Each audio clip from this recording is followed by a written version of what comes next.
Hi everyone, welcome to episode 3 of Inside the Design Studio, Unlocking Systems for Success.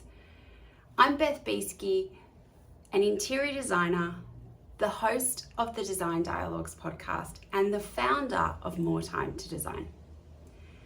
Today in this episode, we are looking at how when it's quiet, it can be the best time in your business. Now that might sound a little bit contradictory, but it's really true. At the moment, economic times are a little bit uncertain. There's high interest rates, cost of living pressures, the cost of building has increased, and there's just not as much confidence in the market. I speak to lots of interior designers every day, and there is definitely a caution to future clients. And that can sometimes be an uneasy time in your business. The pipeline of leads is not as strong as it was. Not quite sure how much business you will have coming in over the next 12 months. Clients can be a little slower to respond, so that means your invoicing can be a little bit slower. It's just an uncertain time. The reason why this can be the best time in your business is because if you manage your finances well and your clients well, it's going to allow you to spend time working on your business. Because the thing is, it's gonna get busy again. It always does. And if you've really taken this time where you might not have as much client work as you would normally have, to work on your systems and processes in your business, when it does pick up and you do get busier again and there's more clients, you are going to be in a position to really leverage those systems and processes that you've been working on and build a better business. You will be in a position to take on more clients. You will be in a position to possibly grow your team if that's what you want.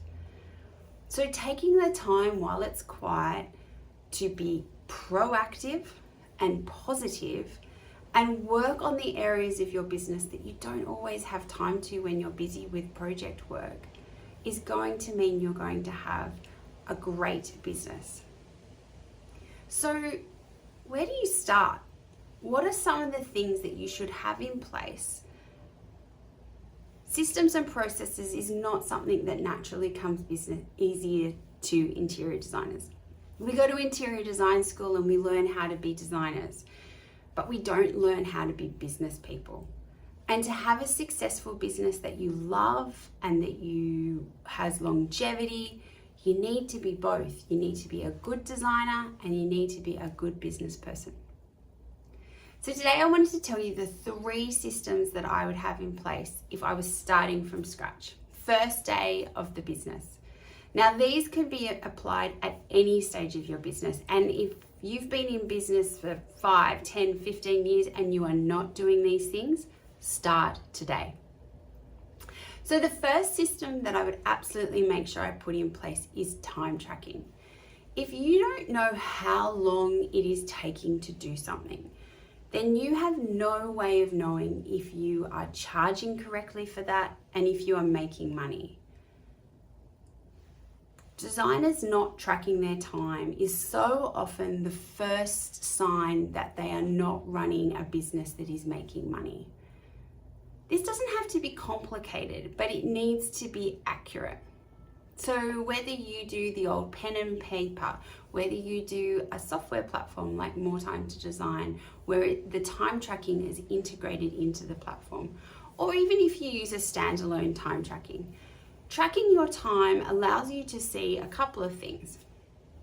Obviously, it allows you to see where you are spending your time, but it also allows you to make data-driven decisions when you are sending out your fee proposals. For example, I really believe in value-based fee proposals, but if those value-based fee proposals aren't covering the amount of hours it's taking you to do something, then you're going backwards. So having time tracking in your business is going to allow you to make data-driven decisions, which is so important. The second system that I really encourage you to have in place is an ability to gain your client's approval easily and quickly. Now, this might be one where you're like, oh, I don't really know how I do that. Do I do it over email? Do I do it over a signed document? Think about your process around how you present items to a client, and then how you're able to gather their approval for those items. Do you have a way that is documented that you can easily show the client, this item was approved here, this is the email chain, here it is documented that it's approved, and we've gone from there. Once again, having this system set up means that you have a tight paper trail, which is really what you need. Because the thing is, when projects are going well, these things don't seem that important. But when things go wrong, this is when you really need them. And it's not until you've had a project go really badly, which happens to every designer at some point in their career. It's when that project goes really badly that you start to realize, actually, I need to have stronger systems around this. I don't have the documentation I need to help me here. So having a strong system around how you send your schedules to the client for approval and how you gain their approval is crucial. The third system that you absolutely need to have in place is your financial management oversight of a project. Now, I'm not talking about your accounting software, but your accounting software might play a part in this. When you're managing purchasing for clients, you're managing their money, you're dealing with their money, and you can be managing a large amount. Knowing where you're up to with that at any point in time is crucial. Being able to see that quickly is so helpful. It means that you're knowing, are you on top of invoicing? Are you doing the right amount of pre-invoicing so that you're ahead of where you need to be? So that if you have suppliers that need balances paid to ensure delivery is made on time, you have enough money in the bank to do that without having to quickly send an email to the client saying, can you quickly pay this invoice?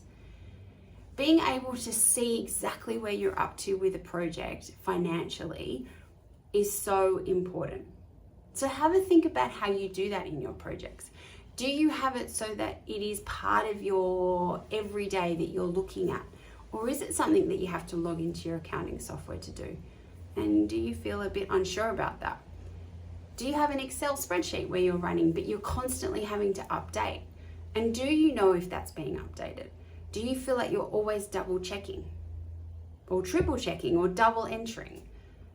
Think about that system and that process because it's really crucial in your business.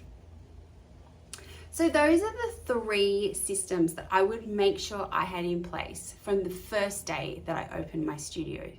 And when it's quiet, that is the best time to be setting these up. Because yes, it is quiet at the moment. However, I know it's going to get busy. See, I've been in the industry for 13, 14 years. I've been in small business most of my life. And there are always periods where it's quiet and then it picks up again.